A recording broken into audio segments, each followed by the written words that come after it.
নমস্কার বন্ধুরা, আজকে আমি রান্না করব কাঁচা টমেটো দিয়ে একটা নতুন রেসিপি। তো এখানে আমি টমেটো সরু সরু করে কেটে নিয়েছি, আলু সরু করে কেটে নিয়েছি, আর সর্ষে আর একটু কাঁচা লঙ্কা নিয়েছি। এটা সাধারণত চিংড়ি মাছ বা ছোটো মাছ দিয়েও খেতে খুব ভালো লাগে, খুব টেস্টি হয়। আর যদি আজকে তো আমাদের মঙ্গলবার, তো আমরা নিরামিষভাবে করব, আর এই জন্য আমাদের আজকে কাঁচকলার কোপ্তা হয়েছে। তো খোসাগুলো রয়ে গেছে, কি করব, খোসাগুলো দিয়ে আমি খোসাগুলো বাটা করছি। প্রথমে কালো জিরা আর একটু শুকনো লঙ্কা শুকনো খোলায় ভেজে নিলাম। তারপরে এখানে কাঁচা নুনটা সেটাও ভেজে নেবো, কেননা বাটার মধ্যে কাঁচা নুন দিলে পরে কি একটা মানে কাঁচা ফ্লেভারে থাকে, ওই জন্য একটু ভেজে দিলে ভালো হয় খেতে। যেহেতু সবই ভেজে দিচ্ছি, ওই জন্য এটাও ভেজে দিচ্ছি। তো এটা ভাজা হয়ে গেছে। এবার আমি এটা বাটির মধ্যে তুলে নেব।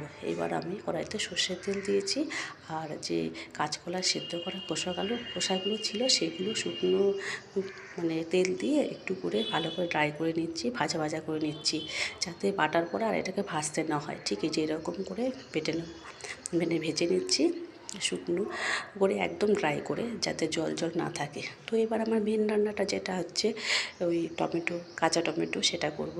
তো প্রথমে সর্ষের তেল দিয়ে দিয়েছি, আর দিয়ে দিলাম একটা শুকনো লঙ্কা আর একটু কালো জিরে।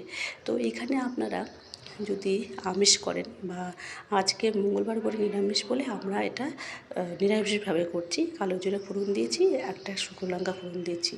আর অন্যান্য দিন হলে এখানে কী করতাম, একটু পেঁয়াজ কুচি আর একটু রসুন কুচি দিতাম। এবার আলুগুলো দিয়ে দিয়েছি, সরু সরু করে কাটা আলুগুলো। সেই আলুগুলোকে আমি নুন আর একটু হলুদ দিয়ে ভালো করে ভেজে নেব। এটা ঢাকা দিয়ে দিয়েই ভাজবো, যাতে আলুগুলো সেদ্ধ হয়ে যায় এর মধ্যে, আর রান্নাটা করতেও সময়টা কম লাগে। তো সেই জন্য আমি একটু নুন হলুদ দিয়ে এটাকে ভালো করে ভেজে নেব। একটু ঢাকা দিয়ে রাখবো, তাতে সেদ্ধ হয়ে যায়। তো এইখানে তো আজকে আমাদের নিরামিষ বলে সবই আমাদের নিরামিষ হচ্ছে। আর শনিবার আর মঙ্গলবার এই সপ্তাহে দুটো দিন আমাদের নিরামিষ হয়। তো আলুটা ভাজা হয়ে গেছে, এবার আমার কাঁচা টমেটোগুলো দিয়ে দেবো। শাশুড়ি মা ওইদিকে আমার যে কষা বাটাটা উনি বেটে দিচ্ছেন, বললো দাও আমি বেটে দেবো, ওই জন্য। আর টমেটো দিয়ে দিলাম। টমেটো দেওয়ার পরে একটু নাড়াচাড়া করবো তেলের মধ্যে, যাতে তেলের মধ্যে টমেটোগুলো একটু ভাজা হয়ে যায়। একটু ভালো করে নাড়াচাড়া করে নিচ্ছি টমেটোগুলোকে। এই ক্ষেত্রেও আমি ঢাকা দিয়ে দেবো, এগুলোকে ভালো করে ঢাকা দিয়ে দেবো। এখন মার্চ মাস পড়ে গেছে, বেশ ভালোই গরম পড়ে গেছে, মানে এরপরে তো আরও গরম পড়বে, গরম বাড়তেই থাকবে। তো এই সময়টা একটু টক খাবার খেতে ভালো লাগে। তো টমেটোটাও একটু টক খেতে ভালো লাগবে, ওই জন্য এটা করছি। এটা হবে টক মিষ্টি মিষ্টি আর একটু ঝাল ঝাল। তো একটু কাশ্মীরি লঙ্কা দিলাম কালারের জন্য, আর হলুদ দিয়ে দিয়েছি, আর একটু দিয়ে দিলাম শুকনো লঙ্কা গুঁড়ো।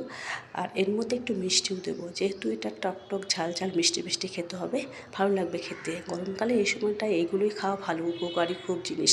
আর কাঁচা টমেটো খাওয়া খুব উপকারী, খেতে খুব ভালো লাগে, আমার তো ভীষণ ভালো লাগে। তো অন্যান্য দিন হলে একটু মাছ দিয়ে করতাম, আজকে নিরামিষ দিনে করছি বলে সর্ষে বাটা দিয়ে করছি। তো সর্ষে আর কাঁচা লঙ্কা বেটে রেখেছিলো আমার শাশুড়ি মা, তো এটা আমি দিয়ে দিলাম।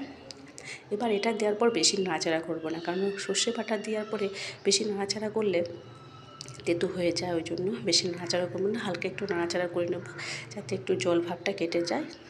তারপরে আমি এর মধ্যে একটু নুন দিয়ে দিলাম। প্রথমে নুন দিয়েছিলাম ভাজার সময়, তারপরে নুন দেওয়া হয়নি, একটু স্বাদ অনুযায়ী নুনটাও দিয়ে দিলাম এর মধ্যে। দেওয়ার পরে এটা ভালো করে নাড়াচাড়া করে নিচ্ছি।